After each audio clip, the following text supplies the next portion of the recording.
Assalomu alaykum hurmatli televizor ko'ruvchilar. Dunyo Uyg'ur qurultayi to'g'ri televiziyasi kundalik xabarlar programmasiga xush keldinglar. Men Hidoyat Musajon. Hammanglarning shu vaqtda xayrli bo'lsin. Aziz ko'ruvchilar, tuvanda diqqatinglar bugungi xabarlar programmasining tafsilotida bo'lsin. Dünya Uyghur Qurultayı 21 aprel günü Avstraliyanın paytaxtı Viyanada insanlıqның qanıgan yarısı Şərqi Türkistan degan tema ostida cho'ng tipdagi iftar faoliyati uyushtirib, Şərqi Türkistan davosini moddiy va ma'naviy jihatdan yaqindan qo'llab kelgan Avstraliyadagi turk islom tashkilotlariga, turk korxonachilarga va ommaviy guruhlarga rahmat etish bilan birga, ularga mustabid Xitoy hokimiyatining Şərqi Türkistan xalqi ustun yurgizayotgan irqiy qirg'inchiligi va uning xalqarodagi inkoslari haqida tafsiliy ma'lumot va tushuncha berdi. Dünya Uyghur Qurultayining raisi Dolqun Aysa Apandi boshchiligidagi qurultayning markazdagi bir qism mas'ullarining bevosita sohibxonlik qilishi bilan o'tkazilgan mazkur iftar faoliyatiga Avstriya Islom tadqiqoti jamoati, Yevropa yoshlar tashkiloti, Avstriya so'z partiyasi, Avstriya Turk federatsiyoni, Mustaqil ish odamlari jamiyati Mossadning Avstriya sho'basi, Aziziy korxonachilar jamiyati qatorliq o'rinlarning asosliq mas'ullari va Avstriyadagi turk matbuotlarining xodimlaridan bo'lib ko'p sonda kishi qatnashdi. Dünya Uyghur Qurultayi ijroiya komitetining muavin raisi diniy ulamo Turg'unjon Alovdin apandimning riyosatchiligida o'tkazilgan va Qurultay diniy ishlar komitetining mudiri Habibullah Ahad Qorimning Qur'on tilovati bilan boshlangan bu qitimqi iftar faoliyatida echili so'z qilgan Avstriya Uyg'ur jamiyatining raisi Mavlon Dilshod apandim uzun yillardan buyon Sharq Turkiston xalqiga hisdoshlik qilib kelgan va ularning haqliq davosini moddiy va ma'naviy jihatdan qo'llab kelgan Avstriyadagi turk islom tashkilotlariga va turk korxonachilarga Sharq Turkiston xalqi nomidan, jumladan Avstriyadagi Uyg'ur jamoati nomidan alohida rahmat aytadiganligini bildirdi.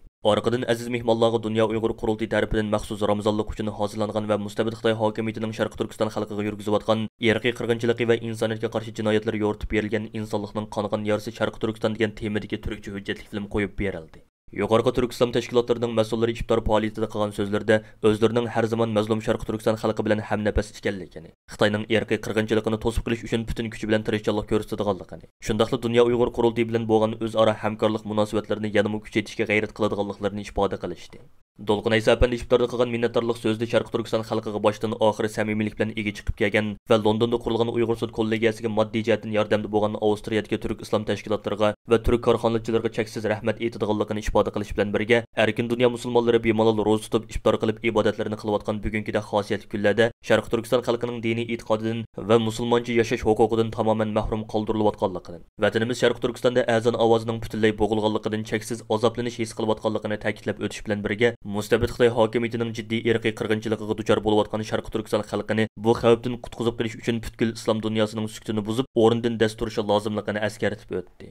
Dünya Uyghur Qurultayi 15 aprel kunimi Germaniyaning Köln shahrida insonlikning qonigan yarisi Sharq Turkiston degan tema ostida cho'ng tipdagi iftor faoliyati uyushtirgan va mazkur iftor faoliyatiga Germaniya Federal Cumhuriyati Islom Konsi, Yevropa Turk Federatsiyoni, G'arbiy Trakiya Federatsiyoni, Yevropa Turk İslam Medeniyet Cemiyetlari Birligi, Yevropa Milliy Ko'rish Tashkiloti qatorliq nopuzliq turk islom tashkilotlarining asosliq mas'ullari, siyosiy arboblar, korxonachilar, shundaqla jurnalistlardan bo'lib ko'p sonda kishi qatnashgan edi. Amerikaning Birlashgan Davlatlar Tashkilotida turishliq bosh elchisi Linda Thomas xonim 20 aprel kuni tutqundagi Uyg'ur ziyolisi doktor Gulshan Abbosning Amerikadagi aksi doktor Rishad Abbos, singlisi Roshan Abbos, qizi Ziba qatorliqlar bilan to'r orqali ko'rishib suhbatlashgandan keyin Twitterga uchur yo'llab, Amerika hukumatı Gulshan Abbosning bexatarligi va uning qo'yib berilishi uchun davomli Xitoyga besim qilishi, Xitoyning Uyg'ur va boshqa e'tiqodchi ommaga silayotgan qabih zulmiga qarshi so'zlab turish kerak degan. U yana Birlashgan Davlatlar Tashkiloti kishilik huquq oliy komissari Michel Bachelet xonimning Uyg'urlarga munosabatli kishilik huquq dokladini darhol e'lon qilishga va Sharq Turkistonga qiladigan ziyaratining ochiq oshkora, cheklamasiz ziyorat bo'lishiga kapolatlik qilishga chaqirgan. Xitoyning Birlashgan Davlatlar Tashkilotidagi vakillar o'miki Linda Thomas xonimning yuqorgi so'zlaridan norozi bo'lib, darhol inkos qaytargan.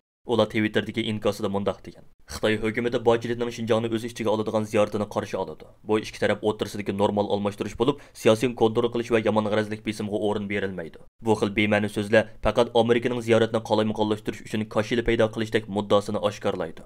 Xitoy vakillar o'mik yana Amerika amaldorlarini o'z davlatidagi kishilik huquq masalalari bilan kor bo'lmay, Xitoyning ishlariga aralashib oldi deb ayiblagan. Michel Bacheletning Uyg'urlarga munosabatli dokladni e'lon qilmay turib, Sharq Turkistonni ziyorat qilmoqchi bo'lishi kuchli tanqidlarga va gumonlarga yo'l ochmoqda. Amerika hukumatidan sirt dunyoning har qaysi joylaridagi 70 dan ortiq ommaviy tashkilot kollektiv maktub yo'llab, Michel Bacheletning bu qitimqi safari haqidagi talablarini o'ttirg'a qo'ygan edi. Amerikaning Uyg'ur majburiy emgakining oldini olish qonuni rasmiy ijro qilinib, Sharq Turkistonda ishlab chiqarilgan mahsulotlarning Amerikaga kirishi cheklanish oldida turgan bir vaqtda Xitoy 20 aprel 2 muhim xalqaro emgak ahdnomasini tasdiqlagan. Xitoyning uzundan beri tasdiqlashni orqaga surib kelgan bu ikki xalqaro ahdnomani hozirgidek halqalik bir paytda darhol tasdiqlashi kuzatuvchilarning kuchli diqqatini qo'zg'adi. Ular Xitoyning bu harakatini Uyg'urlarga tutgan muomalasi va Uyg'ur emgaki tufayli qattiq zarbaga uchragan xalqaro obrazini qayta tiklab, o'zining xalqaro emgak sistemasining bir parchasi qilib ko'rsatishga urinishi deb qaramoqda. Xitoy Xalq Qurultayining to'g'rida e'lon qilingan uchurlardan ma'lum bo'lishicha, Xitoy Xalq Qurultayining doimiy komiteti 20 aprel xalqaro emgak tashkilotining 1930-yili ma'qullangan majburiy emgak ahdnomasi bilan 1957-yili ma'qullangan majburiy emgakni bekor qilish ahdnomasini rasmiy tasdiqlagan. Lekin chet ellik mutaxassislarning aytishicha, Xitoy bu ishga ahdnomani tasdiqlagan bo'lsa-mu, biroq u Uyg'ur ishlamchilarini korxonalarda tutib turishni davomlashtiradi ekan. Amerikadagi kommunizm qurbonlari xotira fondining oliy darajali tadqiqotchisi, atoqli Uyg'urshunos Adrian Zines bu munosabat bilan Erkin Osiyo radiosi Uyg'ur bo'limiga qilgan so'zida mundaq deb ko'rsatdi. Albatta Xitoy uchun uzun muddatlik ish o'rinlarini ta'sis qilish oson. Chunki ishincha emgak kuchlarini yo'tkash yoki tutib turish, lagerdagilarni emgakka o'rlashtirishni yushirish hozir texmi osonlashdi. Chunki Xitoyning buning bilan mashg'ul bo'layotganiga bir qancha yil bo'lib qoldi. Ularni korxonalarda davomli ishlashga tutib turish osonlashgan bo'lib, Beijing cho'ng o'zgarish qilishga ehtiyojli emas. Chunki ishlamchilar zavodlarga o'rlashtirilib bo'lingan. Shunga Xitoy bular bu yerda burundan o'z ixtiyorligi bilan ishlayotganlar deyishi mumkin.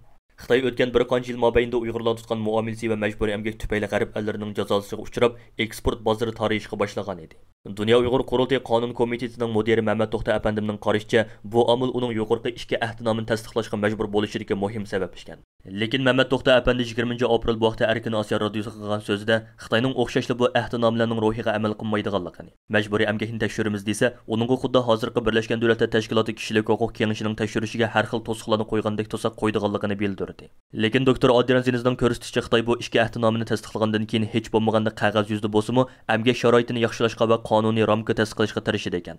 Biroq u kishilar ishlashga majburlanadigan majburiy emgak muhitida emgak o'lchamining qanday ijro qilinadiganligi aniq emasligini ko'rsatdi. Adrian Zines mundaq deydi: Albatta Xinjiangda Uyg'urlarning majburiy emgakka qatnashishi hukumatning majburlashi va o'rinlashtirish bilan bo'ldi. Xitoy shirkatlari Uyg'urlarni ishlatish uchun Xinjiangga jalb qilindi. Shunga Xitoy hech bo'lmaganda qog'oz yuzda bo'lsa-mu, emgak sharoitini yaxshilash va qonuniy ramka turg'izishga tirishadi. Chunki ularning asosliq maqsadi Uyg'urlarni ishda tutib turishdir. Albatta bu texmi qimmatga tushadi. Bu Xinjiangdagi majburlash sistemasi bo'lib, emgak ekspluatatsiyasi tahdidi va xavfi yanada og'ir. Kishilar majburiy ishlaydigan yoki ma'lum shakldagi majburiy emgakni qabul qilishga majburlanadigan bir muhitda emgak o'lchamining qanday ijro qilinadiganligi aniq emas.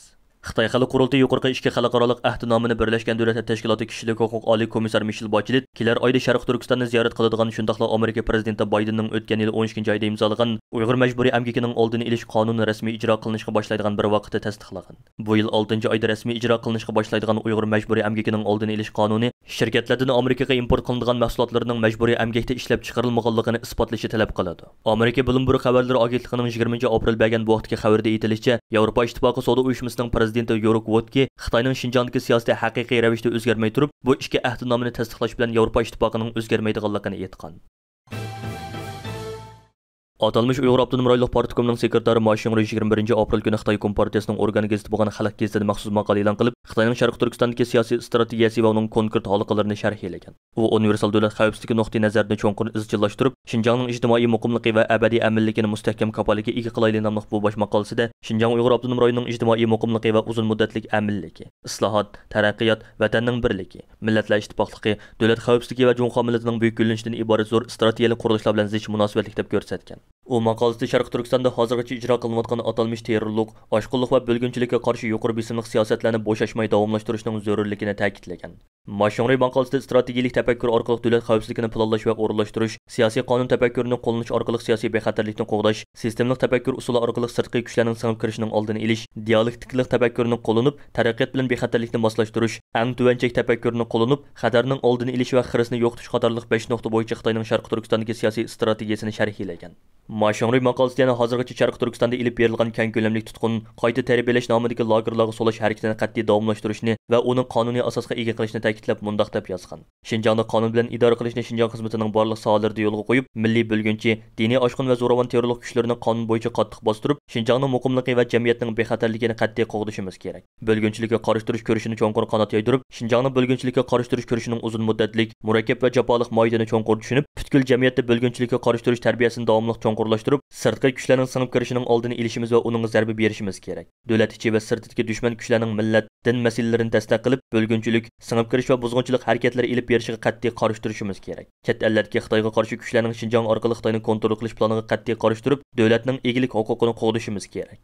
Maşonri maqolasi yani Jonxo millati o'rtaq gavdisi, davlat tili millatlarning yo'g'irilishi va onarning donislik zich uyishi degandek bir qator siyosiy terminlarni ishiltib, rayondagi assimilyatsiya siyosatini davomli kuchaytirishni, islom dinini xitoylashtirishdan iborat kompartiyaning din siyosatini yana changitishni talab qilgan. Chet ellardagi kuzatuvchilar Maşonrining xalq gazetida e'lon qilgan bu maqolasiga jiddiy qaramoqda. Ular Maşonrining bu maqolasi Xitoy hukumatining Sharq Turkistondagi siyosiy strategiyasining ichki yuzini ko'rsatib bergan deb qarashmoqda. Ular yana Maşonrining bu maqolasi Sharq Turkistonning vaziyatida bundan keyin qilchimi yaxshilanish bo'lmaydiganligi. Aksiya rayondagi keng ko'lamli tutqun, qayta tarbiya va assimilyatsiya qatorliq yuqori besimli irqiy qirg'inchilik siyosatlarining texmo keng ko'lamda yurgiziladiganligidan derak berdi deb hisoblamoqda. Hurmatli ko'ruvchilar, yuqorida Dunyo Uyg'ur qurultiyi to'g'ri televiziyasi kundalik xabarlar programmasida diqqatingizga sundiq. Keyin qitimliq programmamizni ko'rishaylik. Ko'rishga omon bo'lgaysizlar. Xayr xo'sh.